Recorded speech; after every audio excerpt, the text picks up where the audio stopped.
Assalamualaikum warahmatullahi wabarakatuh. Alhamdulillahirabbil alamin wa bihi nasta'inu ala umuri dunya waddin. Wassalatu wassalamu ala asyrafil anbiya'i wal mursalin wa ala alihi wa ashabihi ajma'in. Amma ba'd.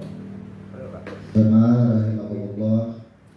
Alhamdulillah pada malam hari ini kita bisa berkumpul kembali, di mana malam hari ini adalah pertama setelah kita libur Idul Adha. Untuk malam hari ini, sebagaimana yang sudah kita lakukan kajian rutin, di mana materi-materi yang kita bahas itu secara kontinu atau bersambung. Untuk malam hari ini, materi yang akan kita bahas tentunya kita akan melanjutkan rahasia atau yang disebut dengan nurus sholat. Karena kita sebelum dari nurus sholat kita sudah bahas nurus sholatnya, kemudian kita masuk kepada nurus sholat, di mana pada malam hari ini kita masuk kepada bab Al-Fatihah.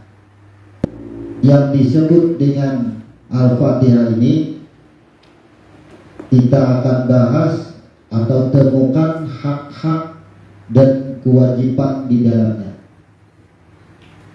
Kita sudah mengetahui bahwa Al-Fatihah adalah suatu surah yang menjelaskan atau menceritakan bagaimana awal-awal zat ingin dikenal, yang mana ia menciptakan yang mengenali.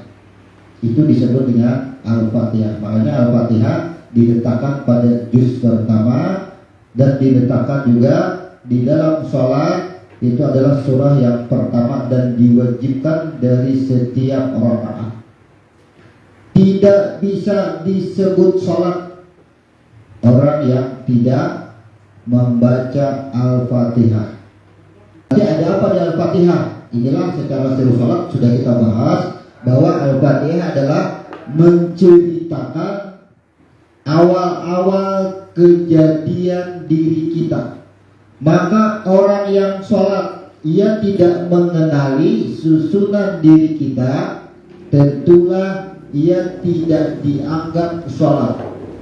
Karena sholat dengan artian mi'raj, bertemu, maka tidak dianggap bertemu ketika ia tidak mengenali bagaimana proses kejadian dirinya. Inilah Al-Fatihah. Maka orang yang membaca Al-Fatihah belum mengenal proses kejadian dirinya, walaupun ia membaca Al-Fatihah, secara hukum ia sah salatnya, tapi secara nurus ia tidak bertemu dengan Tuhan. Karena rukun salat membaca Al-Fatihah sah salatnya. Jadi kalau orang sembahyang, di bahasa kita lah sembahyang, ia menjalankan semua rukunnya, sahkah salatnya? Ya sah. Tetapi ia tidak memahami tentang rukunnya. Bagaimana salatnya? Secara urus salat ia tidak bernilai sama. Orang sekolah itu yang penting hadir, absen yang penting, tapi ia tidak memahami bagaimana ketika ia masuk sekolah tentang ilmu yang diserapnya, tentang isi dan bahasa di dalam sekolah dan tujuannya itu ia tidak kenal. Ya, ketika orang sekolah hanya hadir tapi tidak berilmu, dapat berapa kira-kira raportnya? Sama. Ketika kita sholat, jalankan semua rukunnya dengan benar. Kata-kata dengan benar, bukan dengan tepat. Orang yang menjalankan rukun sholat dengan benar belum tentu tepat. Apa dapatnya sembahyang? Itulah dalam sebuah hadis, umatku banyak yang sholat, tapi sesungguhnya nantinya begitu diperlihatkan catatannya, ternyata banyak umat yang tidak bersolat, kosong nilainya. Al-Fatihah hak aku di dalamnya dan hak hambaku. Barang siapa yang mengembalikan hak aku, maka hak hamba itu menjadi kewajibanku. Ya, menjadi kewajiban. Kata-kata kewajiban Tuhan berarti apa saja yang kita mohon di dalam ayat 4 sampai ayat 7, maka itu menjadi kewajiban Allah untuk menjahirkan apa dari isi ayat 4 sampai ayat 7. Tapi saatnya tadi kembalikan dulu hak Allah tadi kembalikan, yaitu pada ayat 1 sampai ayat 3. Masuk dari tanggal 5 huruf. Jadi Al-Fatihah ada 7 ayat. 1, 2, 3, 13. Yang pertama Alhamdulillah. Yang kedua Ar-Rahman Ar-Rahim. Yang kedua kemudian 4 Iyyaka na'budu wa iyyaka nasta'in ihdinas siratal mustaqim siratal ladzina an'amta 'alaihim. Langsung ini adalah hak hamba. Langsung kita keluar aja. Syaratnya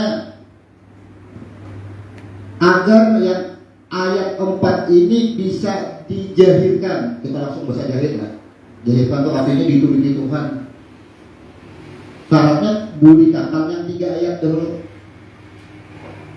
Bagaimana kita bisa mengetahui sudah mengembalikan yang 3 ayat ini?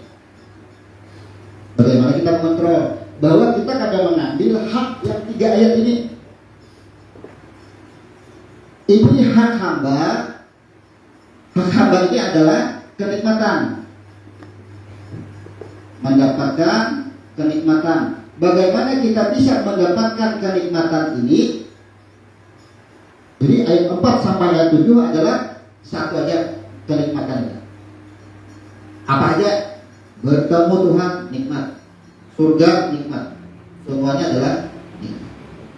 Jadi tujuan adanya Al-Fatihah, tujuan Allah menjahirkan diri kita, karena Al-Fatihah proses kejadian diri kita. Bahkan kejadian diri kita itu harus ada rasa apa? Rasa nikmat. Bagaimana rasa nikmat bisa kita dapatkan sementara kita tidak bisa mengontrol hak Allah? Sudah kita ambil. Bisa ada kita mengontrol? Selama ini apakah kita mengambil hak Allah atau tidak? Bagaimana kontrolnya? Kita bacakan satu persatu. Yang pertama ayatnya berbunyi Alhamdulillahirabbil alamin. Terjemah, segala puji bagi Allah Tuhan semesta sekalian alam terdekat. Tapi secara tanya jawabnya, engkau memuji aku. Berarti bahasa engkau memuji aku, siapa yang memuji dan siapa yang dipuji? Cari dulu. Siapa yang memuji dan siapa yang dipuji? Untuk Al-Fatihah boleh kita menggunakan kata-kata shalawat. Boleh. Innallaha wa malaikatahu yusalluna 'alan nabi. Shalawat dengan arti dukungan. Dengan arti dukungan. Siapa yang didukung? Yaitu hembusan yang pertama, nur yang pertama. Nih, cahaya asal yang disebut dengan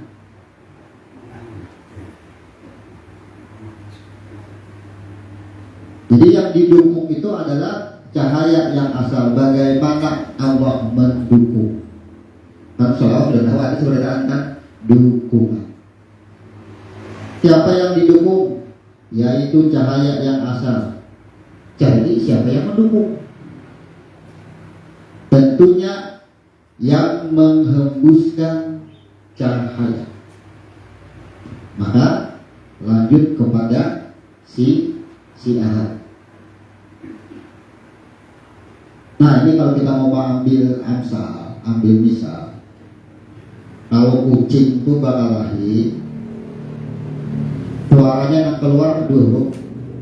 Dan yang seko apa aja? Non seko. Wow. Dan adalah artinya. Wow, yang seko. Oh. Kenapa kucing lu bakal lahir dua huruf non dan wow. Wow artinya apa?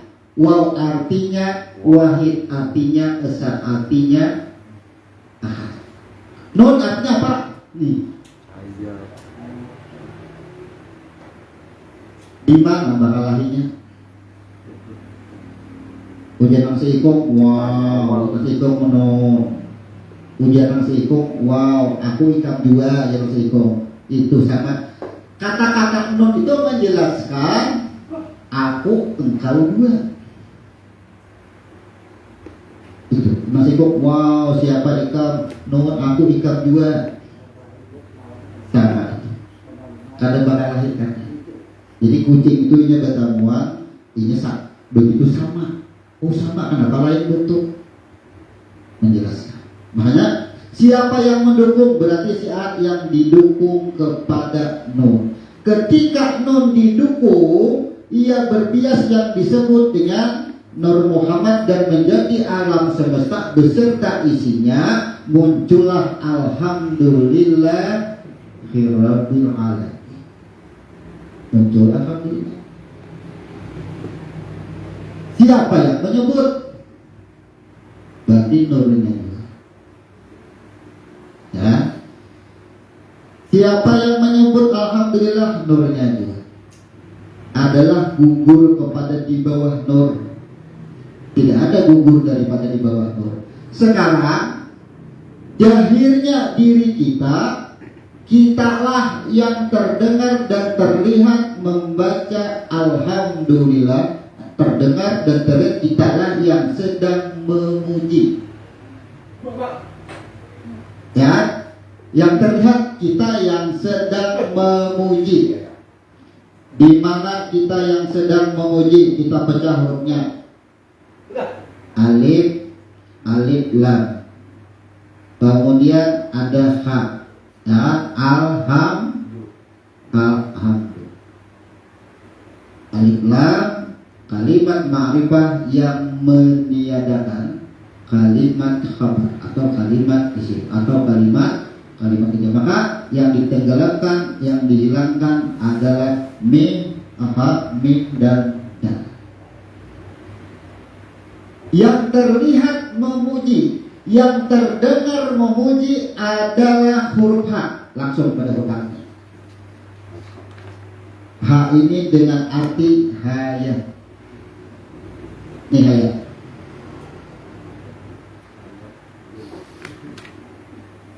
Yang terlihat dan terdengar yang memuji adalah hayat kita. Ya, kita yang hidup. Hayat mengaku hidup, ya kita. Lampu mengaku menyala, ya itu.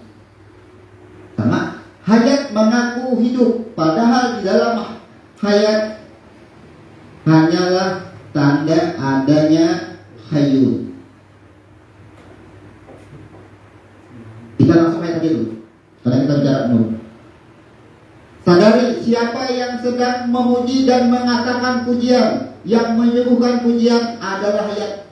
Kita ada, kita tandanya hidup. Lalu si hayat ini sadar diri kita.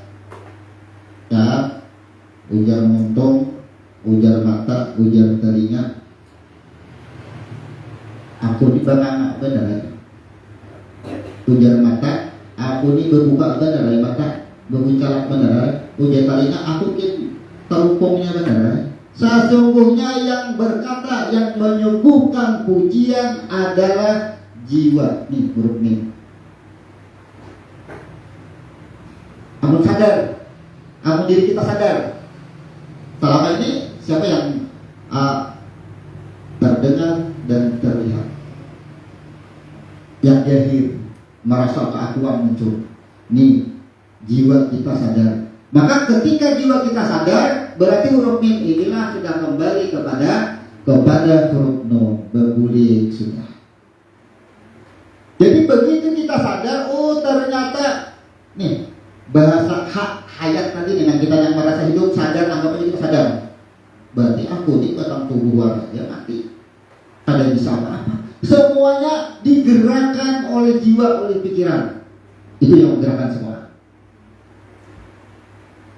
Sudah sadar oleh gerak, oleh jiwa semuaan, barulah kita kembali kepada huruf nun. Bila sudah kembali kepada huruf nun, kepada cahaya yang asal, berarti kita sudah disebut dengan duduk di sirus salatnya. Rahasianya sudah umumnya juga kan. Nah begitu inya juga sudah, ujar Tuhan, sadar mereka sudah kembali ke sini. Ya, aku sudah sadar, kuberikan naik ke asal ya Tuhan. Kemana Tuhan memberikan? Kepada huruf dal. Aja, aku ikam sadar aja. Aku bernampak kayak pulang. Karena bernampaknya, berbalik ke lawan ikam itu nak bernampak. Bernampaklah dok, berbalik pulang kepada huruf dal. Kenapa ini huruf dal kan sifatnya umum? Karena dal dengan arti yang menerima balasan, penerima balasan maknanya.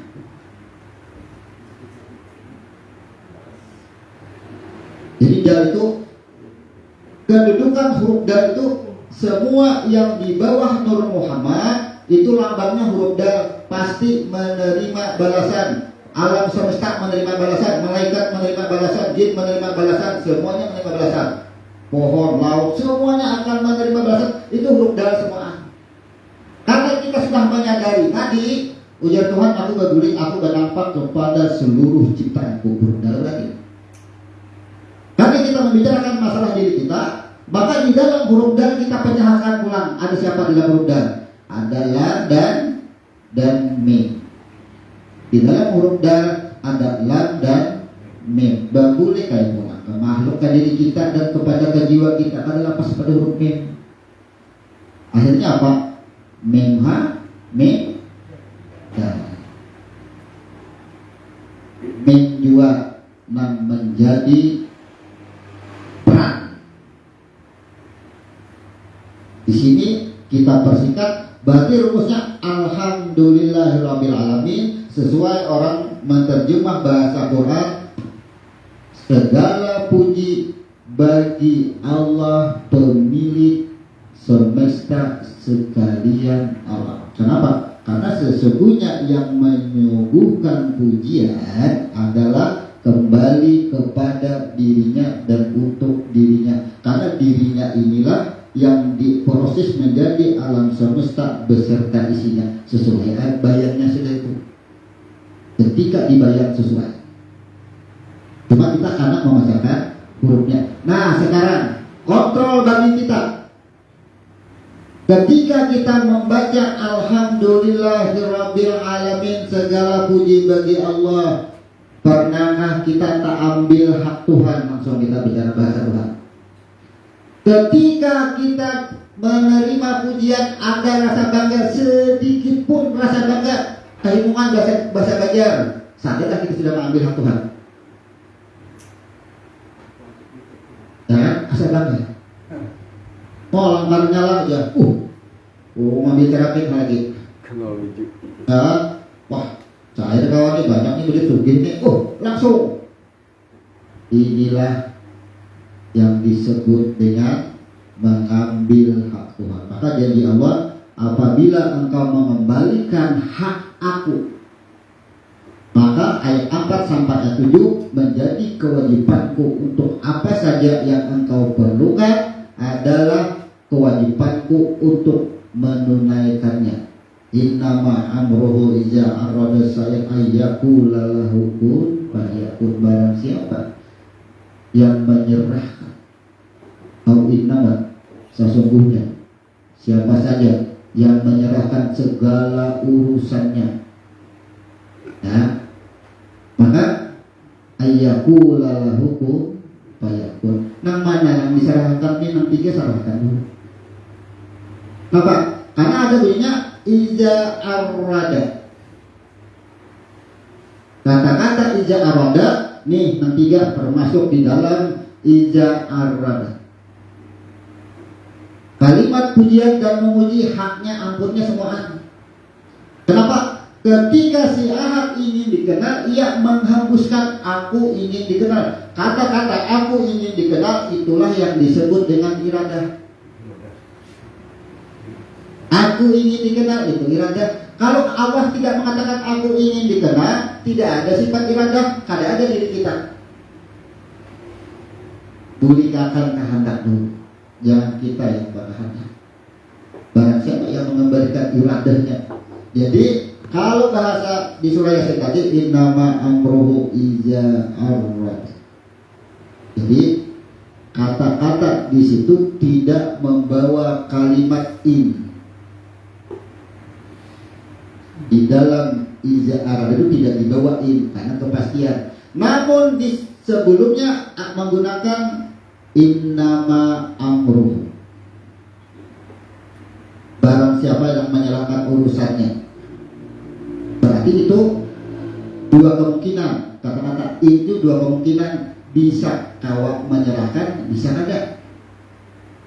Bisa kau mengabulkan, bisa kada. Karena kalimat in. Tapi bedanya iza arada, maka kehendak ini, iradah ini wajib kita kembalikan, jangan kada. Bila sudah terambil, kada mungkin ayat 4 dan ayat 7 ini kan berfungsi. Jadi Fatihah itu kada akan bisa berfungsi ayat 4 dan 7 ketika ini tidak diserahkan. Iradahnya akan dipisahkan. Di dalam hembusan tadi, ketika aku ingin dikenal, kata-kata ingin adalah iradah, hembusannya adalah kodrat. Ada gerak. Berarti dua yang harus kita kembalikan, iradah dan kodrat. Nah, kontrolnya apa sekarang? Kontrolnya kodrat. Di situ lanjut lagi kepada Ar-Rahman Ar-Rahim. Ketika Ar-Rahmanir Rahim, Maliki Yaumiddin, kodrat dan iradat ada di ayat 3 bulikakan kedua itu. Kita bidaya Ar-Rahmanir Rahim. Ya Tuhan, mereka memuji aku. Ya, engkau memuji aku. Dan kita memuji seseorang, apa alasannya? Itu. Cari alasannya dulu. Ketika kita memuji seseorang, tapi tidak mengenal dengan seseorang itu, pujian apa itu? Itu maksudnya. Nah, pura-pura aja baik ya. Di hadapan baik, di belakang itu maksudnya. Maka kembalikan iradah dan kodrat tadi. Kita kontrol lagi dengan ayat yang kedua, Ar-Rahmanir Rahim. Di mana kontrolnya Ar-Rahmanir Rahim? Banyak yang tak akui kita di sini. Ketika kita bisa menolong atau membantu seseorang, ya ada aku dah harapan hidup itu orang situ. Ya, Ar-Rahmanir Rahim. Sifat kasih dan sayang yang kadang bisa kita kontrol. Merasa aku untuk membantu, merasa aku untuk menolong. Pokoknya harus di rumahku hidup, kuberi makannya sampai ini sukses sebagai mana tahu aku. Ya, mengambil. Kayak apa doa dikabulkan? Bapak di Al-Fatihah, iya kena dua, iya kena nasta'in. Ini antara aku dengan engkau di Tuhan, apa yang kau minta. Oh, banyak permintaan di sini. Tapi diambil. Ampunku diambil di Tuhan, kayak aku mengabulkan apa? Sedangkan ini diambil. Aku jika mengambil yang 3 ini, jika meminta ini gak surang. Tanam bani, buahkan surang. Sangguplah, itu maksudnya. Maka kembalikan. Sifat Rahman dan Rahim kontrol kita. Ingat, setiap perbuatan baik kita adalah karena kita mengakui. Ini kalimat ini familiar sudah di bumi ini. Ya apa ada aku. Si anu kan, bahari orang tuh tuh berdiam lawan aku. Diungkit, bandir. Ya, di sini. Banyak kata-kata yang familiar yang sekarang ini mengungkapkan rasa kesal. Sesungguhnya ia sudah mengambil hak Allah. Hati-hati. Kita sudah mengambil Ar-Rahman Ar-Rahim. Kemudian Malik Yaumil Al-Malik, yang memiliki kerajaan yang berkuasa. Wah, ini banyak nih. Yang ketiga nih. Ya, banyak yang ketiga. Jangan ada aku. Dipukuli orang yang tuh, ditakutan kan aku udah ya. Ya, di kampungnya kok sampai tangan kok. Aku berkuasa daerah sini. Ya lah, inilah mengambil hak Allah. Merasa aku. Tapi ya, aku bersuara kayak itu karena aku tahu ini juga jangan bersuara tidak begitu. Ya, ini aku tahu. Ini kontrol dulu. Bila hanya mencari kenapa doa ini kita kabul-kabul. Maka kayak ini hidup.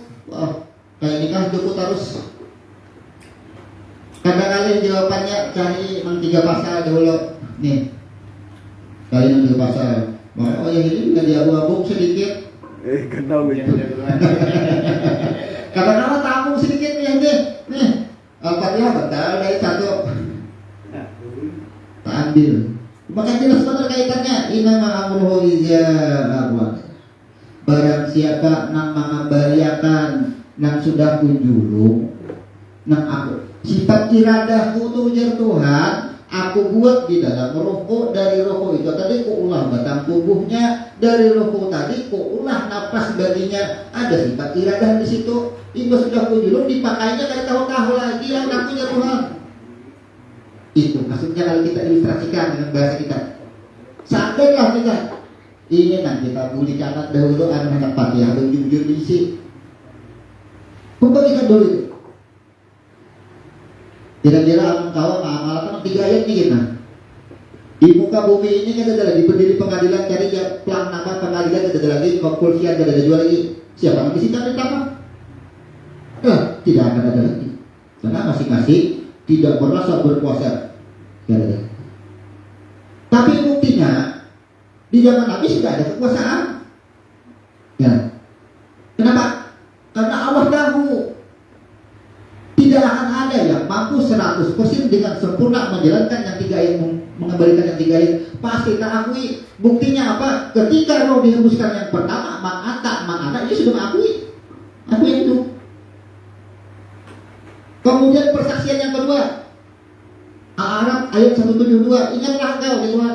Jangan baca kita, ingat juga kan waktu engkau itu ujar Tuhan, aku keluarkan dari tulang anak cucu Adam segumpal darah air.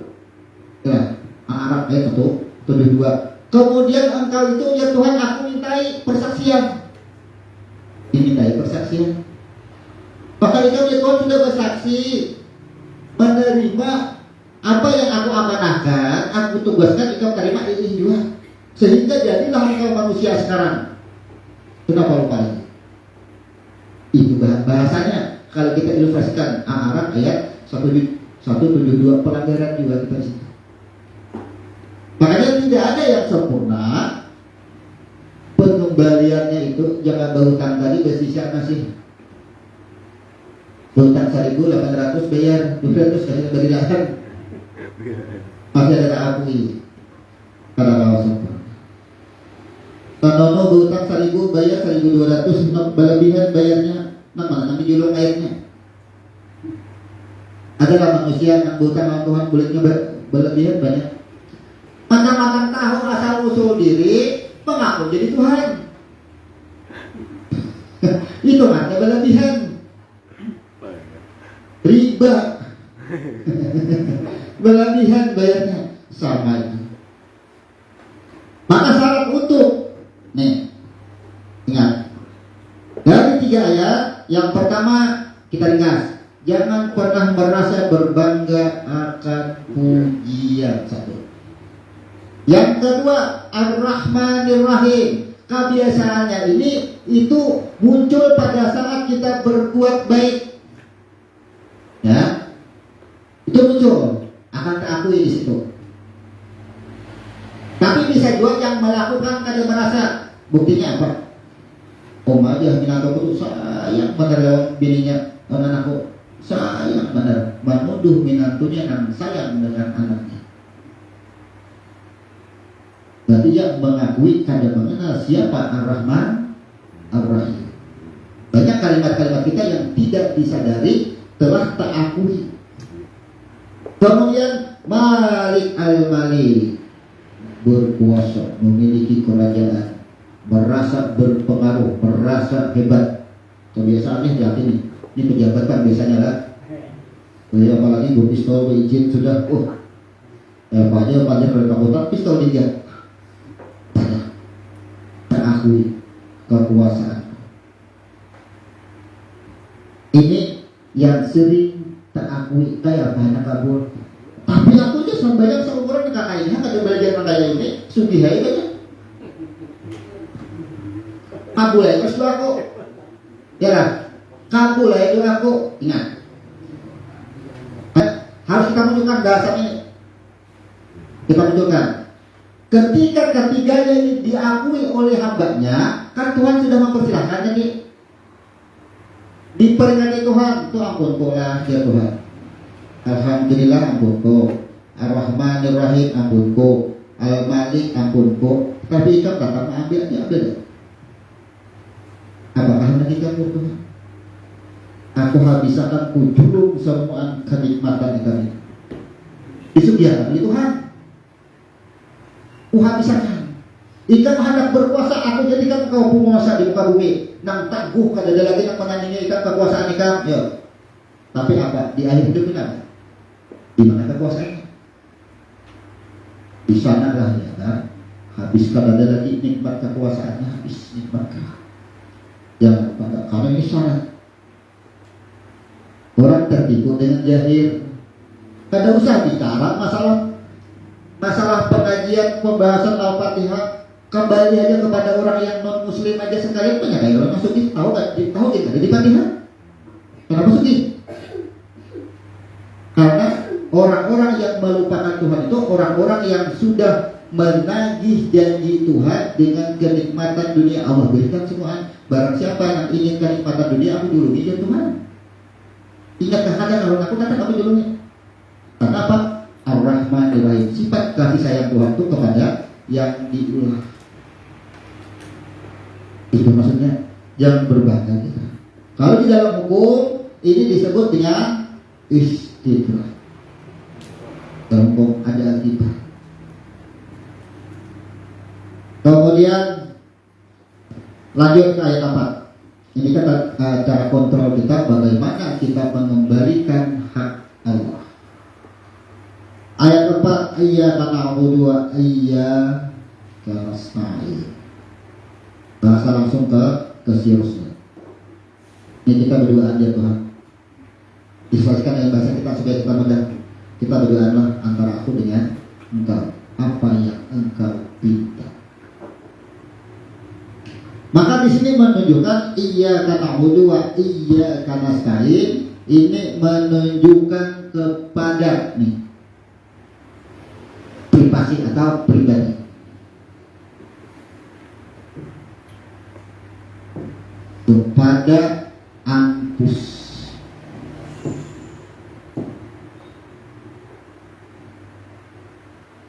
Kepada di. Iyyaka na'budu wa iyyaka nasta'in. Ini kita berdoa, karena berdoa bagi Ampus. Siapa yang berdoa?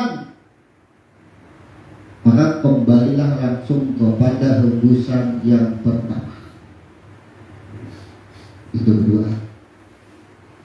Tidak ada batasan di dalam yang berdoa. Kenapa? Karena di sini ada kalimat nun, maka dari nun inilah tercipta alam semesta beserta isinya. Sekarang kita ilustrasikan bahasa di sini, apa yang engkau pinta adalah batasannya.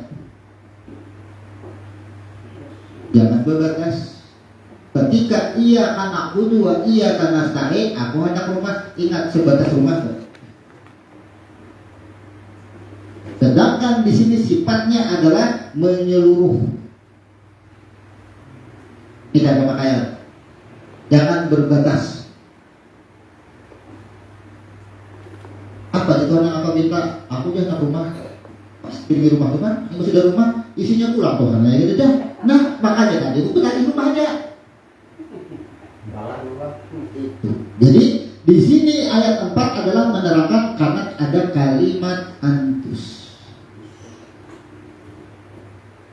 Sedangkan pada ayat 5 dan 6 nih, ayat 5 ada kalimat alif, ha, dan lam. Beda. Tujuan yang diperintahkan atau yang ditujukan, yang dikabulkan di ayat 4 ada kalimat angkus, ada kalimat nun, berarti pada diri yang menyeluruh. Tapi di ayat 5 ini ada pada kalimat alif, ha, dan lam. Pada kalimat kalau bahasa diantarim ku anfusakum wa ahlikum. No. Pada keluarga, ini langsung bahasa kita. Ya, pada ayat 5. Jadi kalau pada diri sendiri jangan pernah berbatas. Kita paham bila sembahyang berjamaah, bila iya karena kudu, iya karena nasta'in, lawas sidin melanjutkan ayat berikutnya berbatas pengajarannya. Pasti berbatas. Yang didapat berbatas juga bahasa pulang, iya karena kudu, iya karena nasta'in, karena isok meminta pulang. Jadi akhirnya apa? Tiada henti. Kalau ia karena kudu, ia karena nasta'in, kita kembalikan iradahnya. Apakah hendak Tuhan aja kita? Pulihkan kan? Man arada, jangan inama amruhu lagi. Man arada, barang siapa yang menyerahkan kehendak, barang siapa yang berbulik memulihkan iradah pada ke atas. Tapi kita sudah bersaksi, aku dipihak juga. Amun aku meminta, aku kan menggawi seorang, aku tidak menggawi seorang. Itu pulihkan apa itu. Maka disinilah kita itu kadang pernah lagi mengkhawatirkan hari esok, jangan pernah mengkhawatirkan hari esok. Kita almarhum guru memadai, wailah, bila hari ini hidup, duit berapa ada, apakah ada, kalau misalkan yang berapa, jangan pernah mengkhawatirkan hari esok. Saat ini kita ingat itu. Tapi syaratnya apa? Pulihkan dulu. Nah, ampun Tuhan, jangan diambil. Ampun diambil, nah, ampun Tuhan. Nah, misalkan hari ini jalan dia esok tak umur. Itu tak jadi masalah. Gara-gara masalah kan itu menggunakan yakin saja. Yakin akan amalan, tapi di dalam amalan ingat ada tahu siapa, hak siapa yang diambil. Jiwa kita yang kada bisa mengolahnya kita kada bisa. Nah sama, kalau kita ibaratkan suatu penyakit, kalau orang karena penyakit gula, diabetes, pasti yang dituduh gara-gara gula.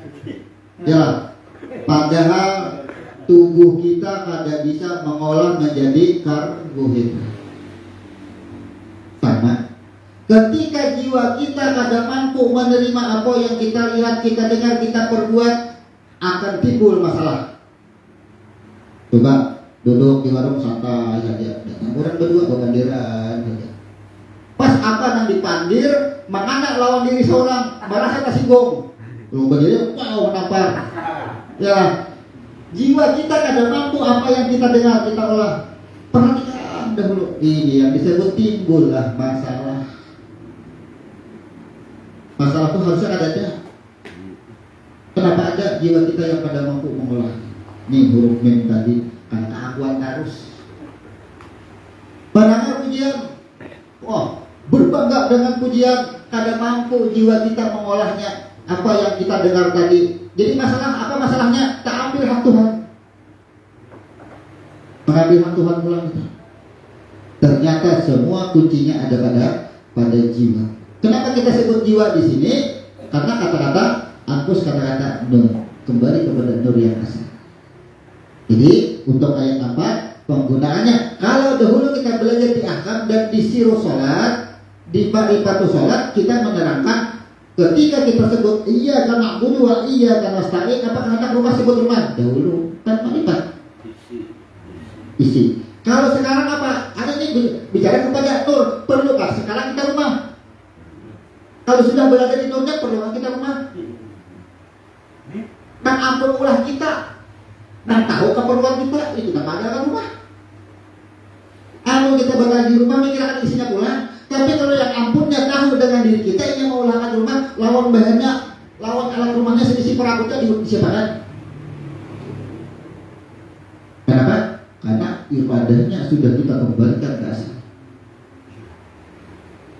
Nah, hal ini dari ayat ini ada beberapa orang yang hanya lama-lama datang kemudian kita belum dia mulai katakan mengujar dia tuh jangan pernah mengkhawatirkan hal esok. Alhamdulillah 2 minggu ini sudah jadi ada terus.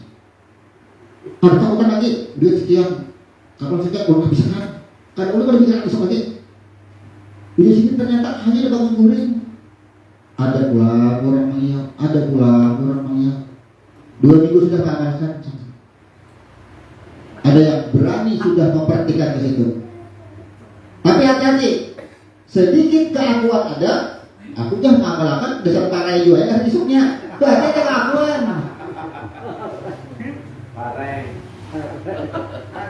Nah, ini salah satu contoh lah. Bicara khusyuk tidak khusyuk, kayak apa? Jangan mengatakan khusyuk ada khusyuk, amalkan itu.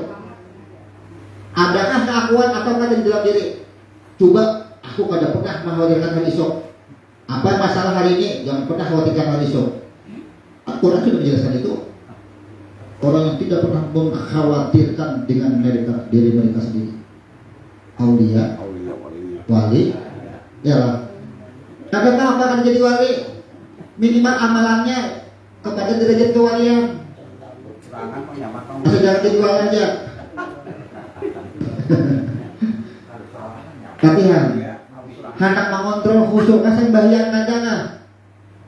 Itu maksudnya. Kemudian lanjut ayat 5. Ayat 5 ini ada alif, ha dan lam. Kalau ayat 4 tuh langsung kepada nun, nur yang asal, ini kembali untuk huruf ha semua.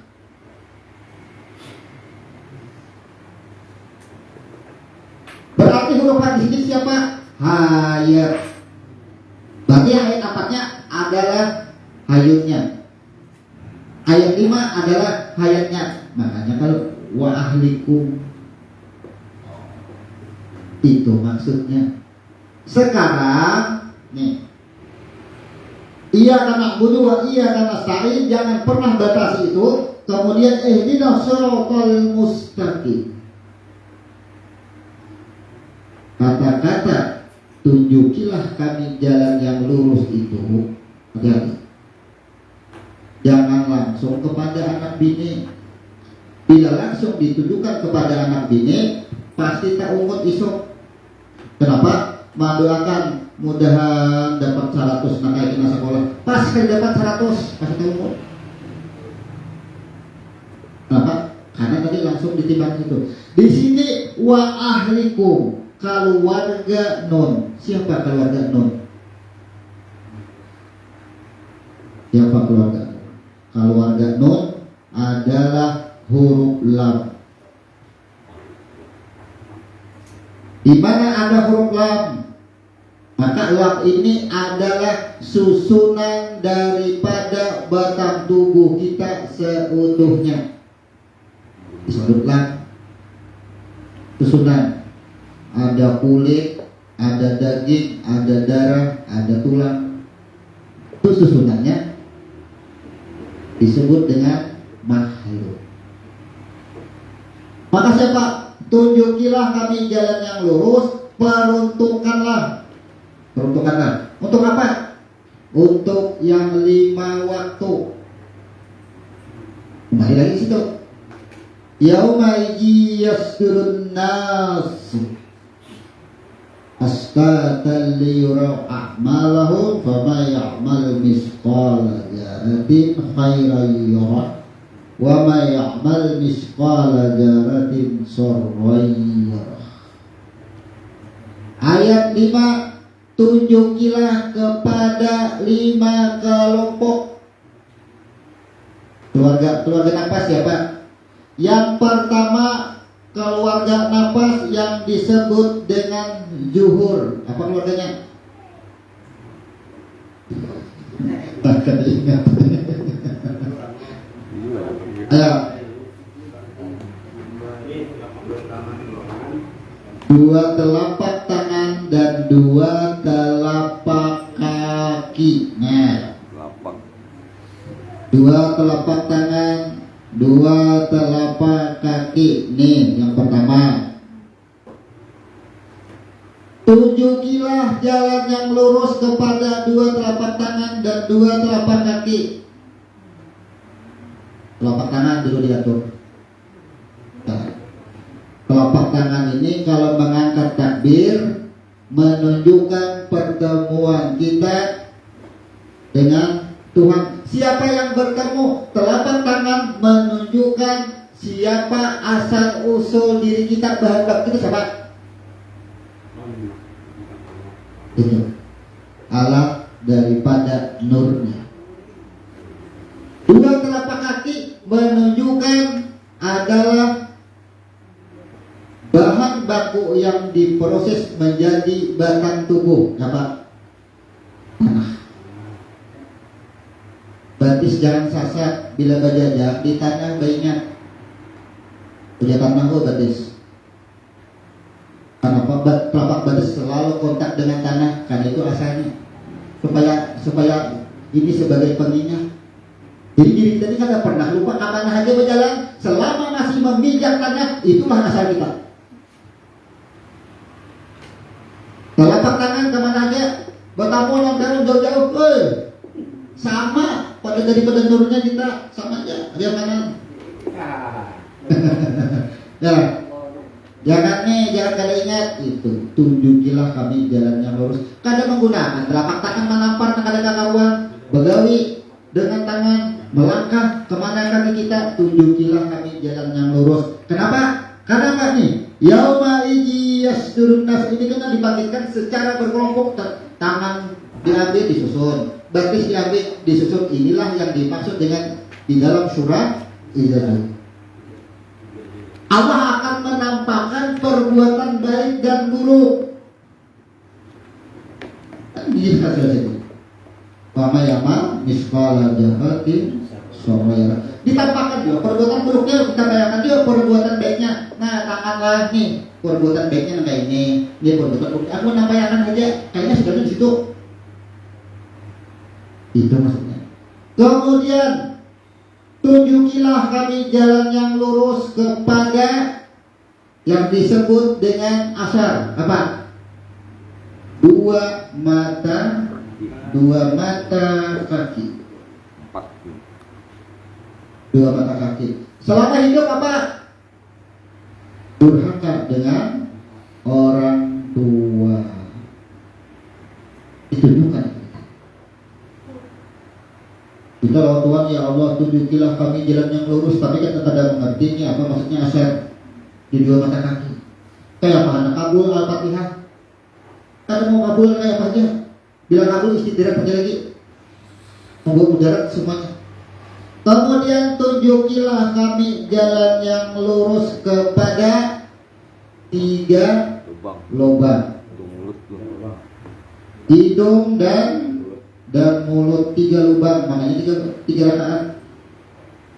Ketika roh dihembuskan ke dalam batang tubuh, maka roh itu akan berubah nama menjadi yata nafas dan tanafasa. Keluar bilanya dari mulut nafas, dalam hidung tanafasa. akan ditunjukkanlah apa yang diperbuat oleh lidah, oleh mulut kita, dan apa yang diperbuat oleh hidup kita, ditampakkan baik dan buruknya. Kemudian setelah 3 lubang akan ditampakkan lagi, tunjukilah kami jalan yang lurus kepada mata, telinga, 2 mata dan 2 telinga. Sami'un basirun. Sesungguhnya ujar Tuhan, engkau pendengaran dan penglihatan engkau aku uji dengan kebaikan dan keburukan. Sama aja, kebaikan ujian juga, keburukan ujian juga. Makanya ketika diuji orang kita berbuat baik, uji juga Tuhan, tak boleh untuk ada diuji. Kemudian tunjukilah kami jalan yang lurus kepada 2 lubang. Lubang depan, lubang belakang. Kemana menggunakannya? 18.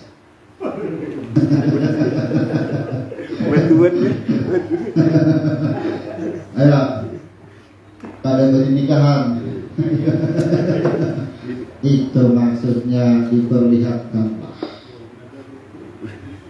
Inilah yang dimaksud dengan yauma izi.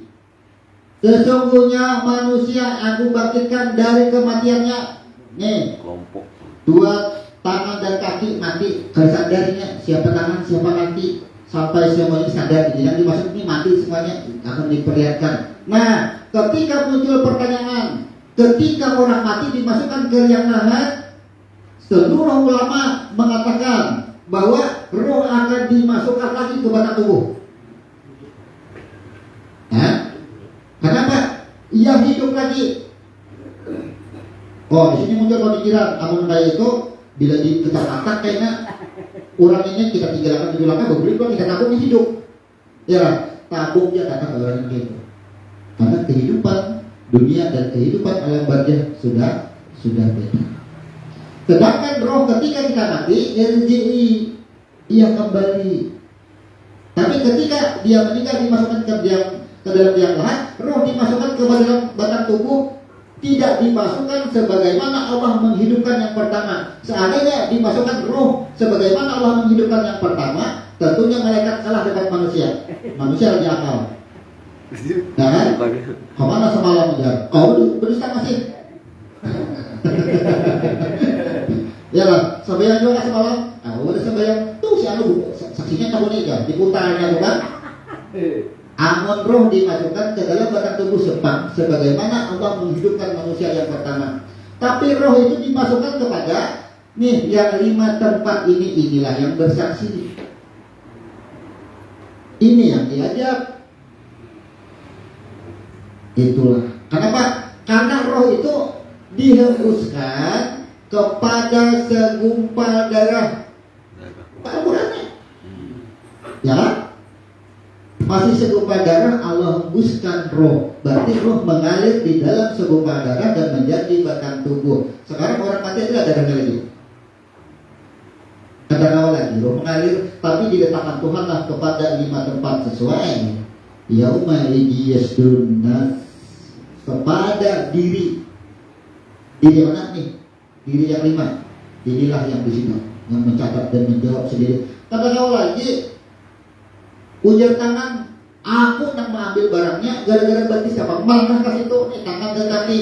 Ayo, ini jadi ini menulis gayanya masing-masing. Inilah persaksian kita. Makanya kenapa kita jelaskan ini? Karena di sini ihdinas siratal mustaqim. Kebanyakan kita ini mendoakan anak bini.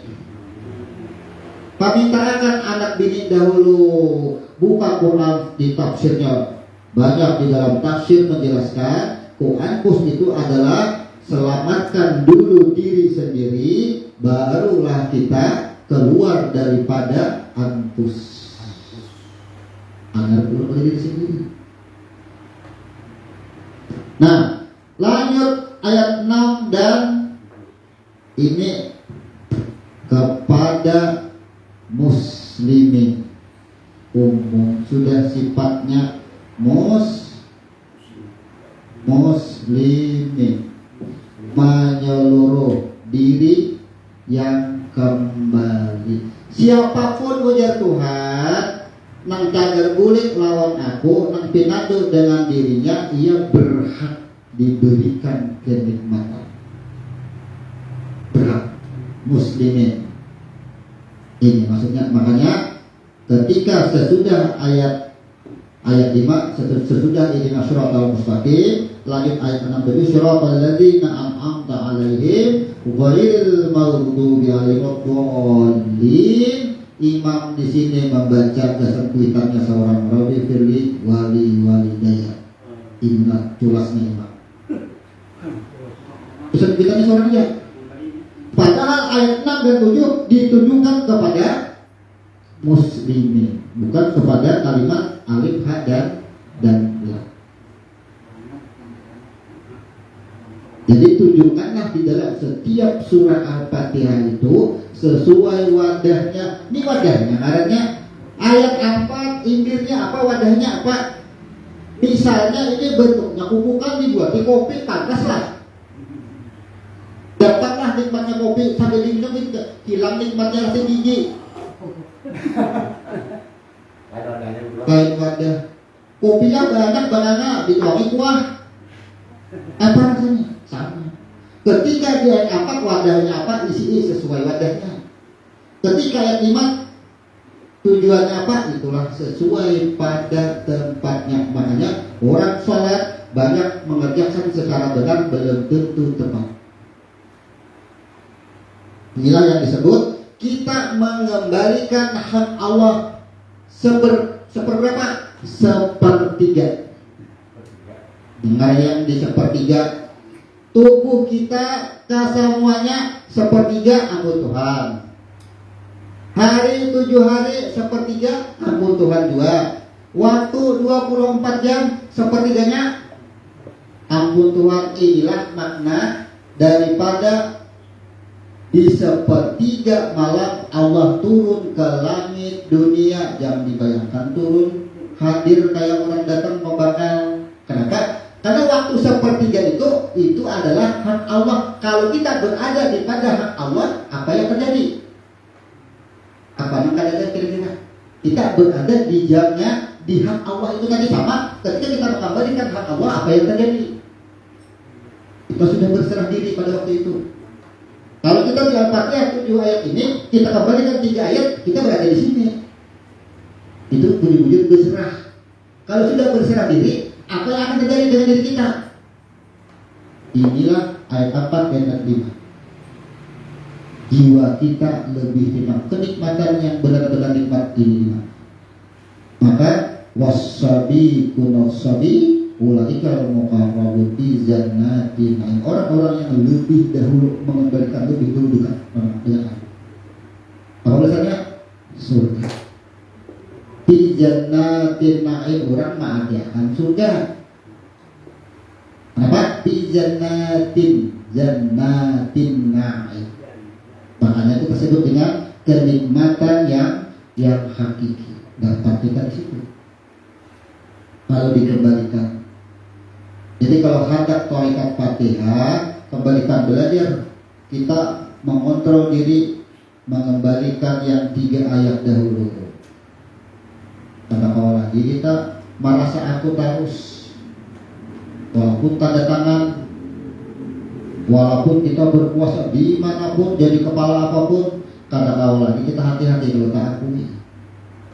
Seandainya memahami semua manusia di muka bumi ini dengan 3 ayat ini, kan ada pejabat yang jadi dijamin sudah kalau memahami semua. Nah, ini kan sepertiga ampun Tuhan. Bagaimana cara membacanya dengan ilmu suluk nafas? Nah, sekarang bahasa sepertiga hak Allah. Berarti di napas berapa yang sepertiga? Atas angka berapa kita hajat? 3 kan? 1 Pak? 3. Napas 3 3 atas, napas 2 tengah, napas 1 perut, kemudian dada. Nah, kalau dada ini kita lebih condong kepada 3 lubang yang di atasnya, yaitu pada jiwa. Kalau ini pada ubun-ubun di atas, habis dari ini. Sebenarnya ini 0, ada bahasa lagi di titik 0. Nah, kita berada di titik 0. Nah, sekarang kita pelajari untuk yang 3 ayat. Pelepasannya pada saat penarikan, jangan hembuskan sebelum berhenti. Yang 3 ayat ini, setiap saat ayat berhenti baru letakkan hembusan napas adalah lurus. Luruskan hembusan napas. Tarik habis, alhamdulillahirabbil alamin. Luruskan. Sebagaimana kita melempar anak panah, arahnya mana bisa hembuskan. Karena pengembalian. Namun pada ayat 4 dan ayat 7, bayangkan ketika lampu dinyalakan, bagaimana cara menghamburkan cahaya. Seperti itulah melepas napasnya. Bayangkan menghamburkan cahaya itu ya Pak, menghamburkan napas itu ya Pak. Seandainya ini keran remah itu barunya tuh menyeluruh, meliputi, karena tidak berbatas. Jadi tarik napas dahulu, tarik napas. Kalau 3 ayat ini napas dipecat, tapi ayat 4 dan ayat 7 letaknya pada jiwa. Pasangan letaknya pada jiwa, hembusannya menyeluruh. Hembuskan secara menyeluruh. Kenapa? Karena sebagaimana nur yang pertama ia berbias. Kata-kata berbias menyeluruh tidak ada batasan. Sekarang kalau bola lampu ini, kalau kita beri topiknya, yang terang hanya di bawah. Ya, beri topik batasannya. Tapi kalau ini tidak diberi batasan, terangnya menyeluruh, ada cahaya lampu. Sekarang di sini ilustrasinya, ketika gunakan napas 2, hembuskan secara menyeluruh, adakah yang dapat jaminan? Kita sudah mengamalkan ini, makanya berani tidak mengkhawatirkan hari esok. Tidak pernah mengkhawatirkan itu. Selama penggunaan Al-Fatihah, kalau dengan ilmu napas, ilmu suluknya. Jadi membuang napas itu adalah keinginan. Sebagaimana aku ingin dikenal, wa nafatu fi qulubihim, Allah hembuskan. Berarti Allah menghembuskan keinginan. Nah, sekarang ketika kita membaca ayat, ketika menghembuskan melepas napas, adakah ada keinginan terlepas itu? Maka keinginan itulah iradanya memberikan ke atas. Itu ilmu suluk dalam bacaan. Bayangkan aja kalau menghambur napas itu ya Pak, alhamdulillahirabbil alamin arrahmanir rahim maliki yaumiddin. Nah, yang lain sudah ya tempat iyyaka na'budu wa iyyaka nasta'in. Artinya menghambur itu bahasa supaya mudahnya, coba perhatikan menghambur. Jadi kata-kata menghambur ini adalah memancar, berbias keinginan tadi. Maka kita sudah membiaskan napas yang pertama tadi. Napas penggunaan 3 yang pertama, napas di atas. Napas penggunaan yang kedua, napas pada jiwa. Pada batas di sini, hembuskan semua, berbias. Tidak akan jahil kalau tidak dibiaskan. Nur kalau tidak berbias, tidak disebut Nur Muhammad, tidak ada yang jahil alam semesta beserta isinya. Kayak kita menjahilkan keinginan. Nah, ini penggunaan pembacaan Al-Fatihah dengan ilmu nafas. Oh, aku bareng aja nampatin takdir, ya apa-apa. Nah, misalnya aku seperti biasanya, ya. Tapi bagaimana kita melatih nafas saat membaca? Makanya di sini disarankan untuk Al-Fatihah 1 nafas 1 ayat. Kalau 7 ayat langsung satu nafas nang mana dipulihkan. Ya, nang mana kata kembali karena manusia hembusan nafasnya ya kan nafas itu yang paling banyak kata-kata dia kan nafas itulah yang kadang-kadang usia pas rata membaca iya karena wudu wa iya karena nasta'in mobil masuk mobil ya kan nafas ini akan memproses mobil tadi di mana pendapat duitnya kayak apa cara mencarikan duitnya inilah yang lalai di sini kekacauan bilanya mobil masuk jangan dipikirkan cara mendapatkan mobilnya kan bisa dibuat. Kebanyakan kita pernahlah ketika kita membaca iya karena wudu wa iya karena nasta'in pas anak bertanya sepeda adalah waktu sembahyang kita pikirkan kayak apa mencarikan duitnya adalah pernah pikirkan itu caranya memikirkan cara mendapatkan sepeda itulah ini sudah penyimpangan maka kita sudah menyerahkan ke sini tadi kenapa dipikirkan lagi dusta akhir itu kan tadi tidak ia menjulung lawan aku dia ambilnya pulang itu maksudnya merasa berkuasa merasa kau menjadikan ambil sudah kata kau menjadikan menyerah lawan Tuhan jangan lagi diambil serahkan bujur-bujur ini maksudnya jadi iya karena wudu iya karena nasta'in apa yang terjadi sebelumnya ketika kita sebelum kerjakan sholat maka masuklah barang tadi apapun barangnya yang kita inginkan pasti masuk ke dalam jiwa kita itu sudah masuk kenapa ada kita jahilkan ini kan menjahilkannya sudah masuk mobil lalu berpikir adidah kan kan kan itu namanya mengambil maliki yaumiddin mikirkan aku menggawe aku berpuasa sama di situ jangan tahu benya ya iya karena wudu iya karena nasta'in masuk perumahan dan pikirkan lagi tungguin ya bapak tuh apa tanah kekayaannya jangan pikirkan duitnya tungguin ya datang duitnya apa mendatangkan duitnya kan Allah maha aturan sudah kan kita sudah besar tunjukilah kami jalan yang lurus ya Tuhan tadi kan tunjukilah jalan yang lurus sekarang ini datang orang perlu ini meluruskan pendapat orang jadi apa tangan dan kaki berpikir siapa yang menggerakkan maliki yaumiddin kembalikanlah la haula wala quwata itu membaca la haula tapi diambil dari dulu aku ya tetap takui ini masalah inilah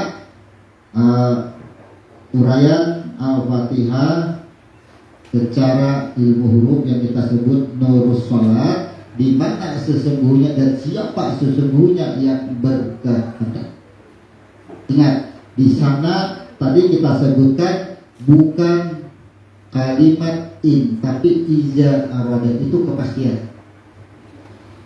Pokoknya ya Tuhan bila ingin mengabulkan kehendakku pasti ayyakula lahu kun fayakun aku adakan aku jadikan karena iza seandainya iza itu diganti dengan kalimat in maka bisa dapat bisa kada maka cirinya bila kita bunyi-bunyi mengabadikan iradah Tuhan pasti dapat pasti kawan itu aja karena Quran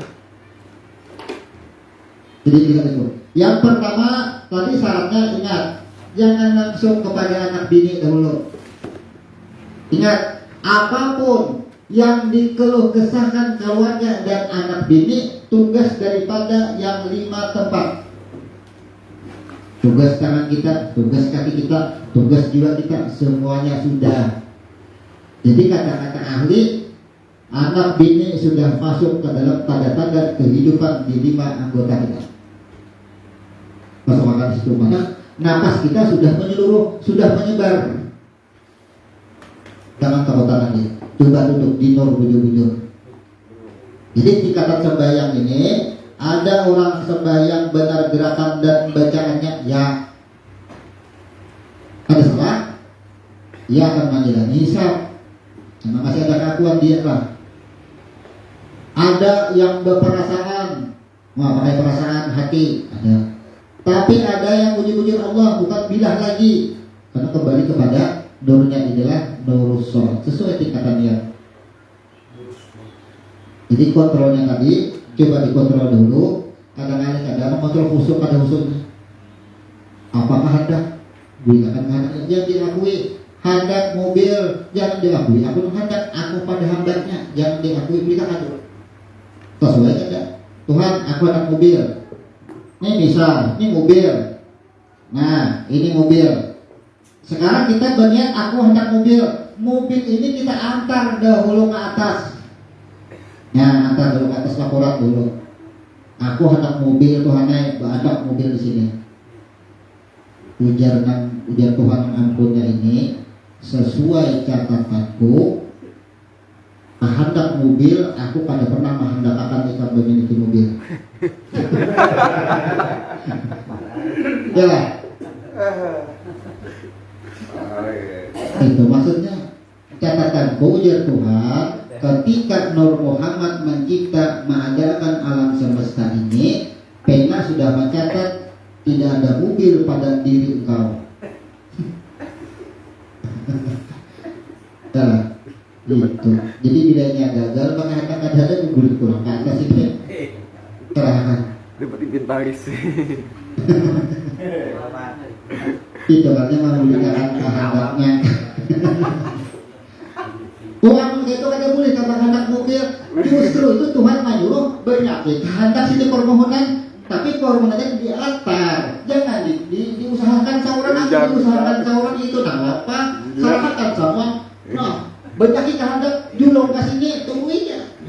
Udah sesuai catatannya, datang tuh barangnya. Dapat inventaris. Ujung. Itu. Kalau misalnya yang maksudnya yang dihakau tadi kan kita mikirnya di situ. Iya. Itu kan kalau misalnya mobil lah, habis kan misalnya. Iya. Itu kan bisa dengan pena tuh, itu kira-kira duret.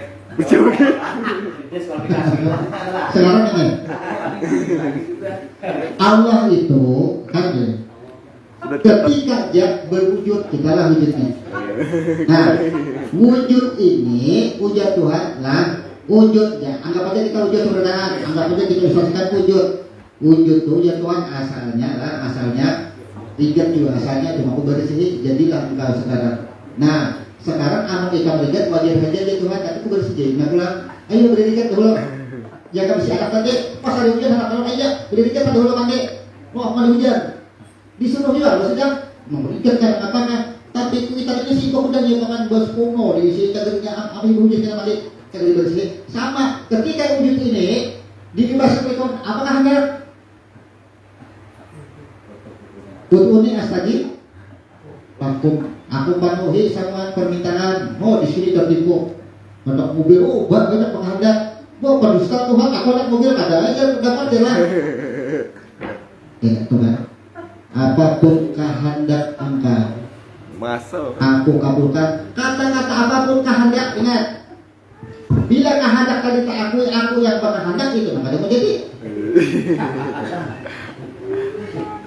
Sedangkan kehendak siapapunnya Ija arrada aku mengambil kehendak. Coba berikan aku yang berkehendak. Tak misal, aku tidak ada kehendak apa-apa lagi ini. Gila. Kehendak apa? Duduk tuh sama kehendak siapa duduk? Nah, makanya ketika wujud ini dibebaskan, apa kehendak? Silahkan tulis, silahkan pinta ujian Tuhan bila sesuai. Kataku tunggu aja kainan. Ajukan saja permohonan ajukan saja, jangan takutan menyuruh. Jangan takutan sama juga di warung. Kalau tahu menunya, tahu tulis, tukang warung datang aja dena, Pak, di barangnya Pak kami kita berdua. Nah, tulis saja. Yoknya Pak Buyo, di macam, sorong tahu ya semahadanya. Pak, kami tadi pesan Pak Buyo baik sih kadang. Ada catatannya. Apa? Diganti apa? Barangkali Mas. Ada apa lah bahasanya? Kabur tetap barangnya yang diganti Tuhan. Inilah maknanya astajib lakum. Tata puji Tuhan aku kabulkan. Masalahnya kenapa ikan puji Tuhan di dalam catatanku karena dia isi mobil? Kenapa di dalam catatanku itu akhirnya ikan diisi mobil, ikan masuk ke jurang. Supaya ikan masuk ke jurang, aku hilangkan kadarnya tadi. Pada dan kadar aku hilangkan, aku ganti ya Tuhan dan pesawat.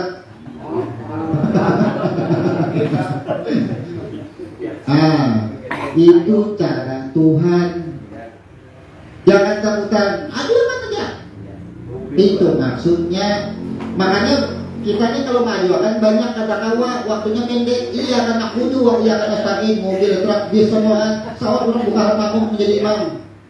Makanya tadi jangan pernah batasi. Mobil juga gurai tapi bis tayo. Makanya jangan pernah batasi. Iya karena budu, iya karena stain. Bulikakan kehendak kita serahkan kasih yang penting cukup. Aku Tuhan itu pada kau menyambut nang ditinggal, nang penting aku hendak ada.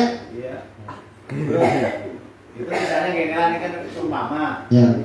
Kan hadisan nih nah, hadis doang ini kan dalam pena tuh di dalam pena otak tuh si Deni ada macam bis katanya pesawat. Tapi si Deni maksudnya kan mengerti itu hak Allah atau maksudnya dalam sholat itu nah. Tapi itu kan kayak apa dalam perjalanan itu kayaknya dengan sendirinya kan dalam bis tadi kira. Tidak ada satu orang pun yang wujud mengerti akan catatan Allah yang asal.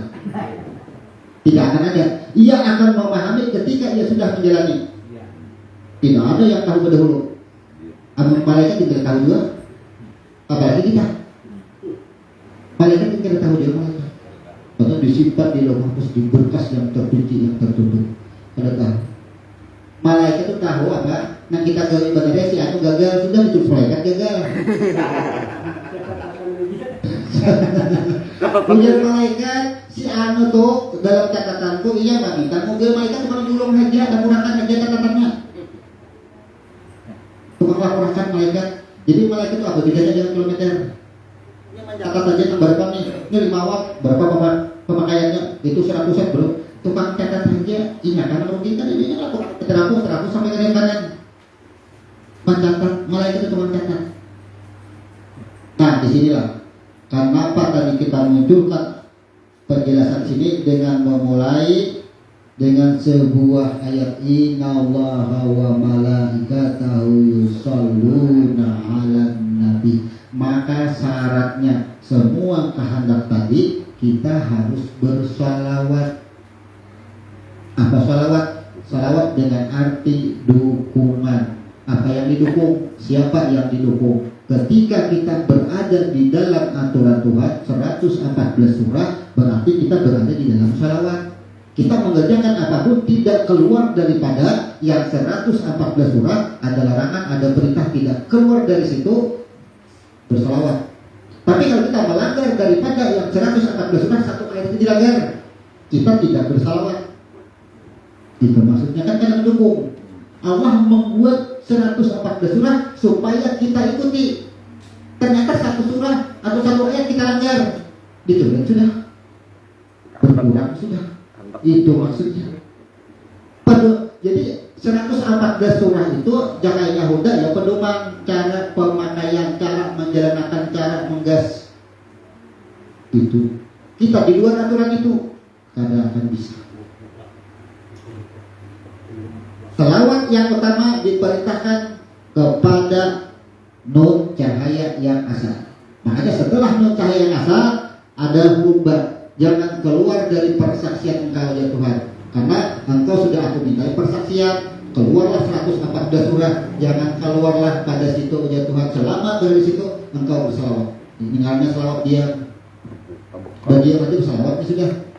Makanya orang yang membaca selawat belum tentu berselawat. Kalau dia memang berselawat, karena dengan dukungan. Nah, setelah itu barulah ayat berlanjut. Ketika kita sudah memahami Nabi, maka selawat yang berikutnya tadi tidak semua orang bisa mengenal selawat langsung menunjukkan kepada nun dan ba. Saat ini kebanyakan umat berselawat hanya kepada Muhammad bin Abdullah. Ya, itu maknanya. Maka Allah turunkan, Allah lanjutkan lagi. Ya ayyuhalladzina amanu Shallu alaihi wasallimu taslima. Wahai orang-orang yang beriman, ketika engkau bersalawat kepada yang namanya Nabi Muhammad bin Abdullah, maka engkau sudah bersalawat langsung kepada Nabi cahaya yang asal. Kenapa? Orang kada semua orang kenal dengan ruh yang asal. Nabi Muhammad lambang nurnya, bersalawat kepada Muhammad. Sama juga kita kalau luar negeri, burung Garuda di sini, ya, oh ini orang Indonesia, salam buat Indonesia. Bukankah negara kita tahan sahabat di sana? Burung Garuda lambangnya sama. Ini Muhammad adalah lambang daripada nur yang asal, sama simbol. Maka Muhammad bin Abdullah melambangkan adanya nur, melambangkan itu. Jadi salawat adalah lebih utama didahulukan. Ada mungkin kita di dalam Fatihah sebelum ia mana budu ia mana sa'id Allahumma sholli ala Muhammad, maulah kita berdiri itu bersalawat sudah, karena kita sudah memahami sholawat. Makanya orang banyak mengamalkan sholawat, tarikat sholawat, bukan? Paham ada dengan sholawat?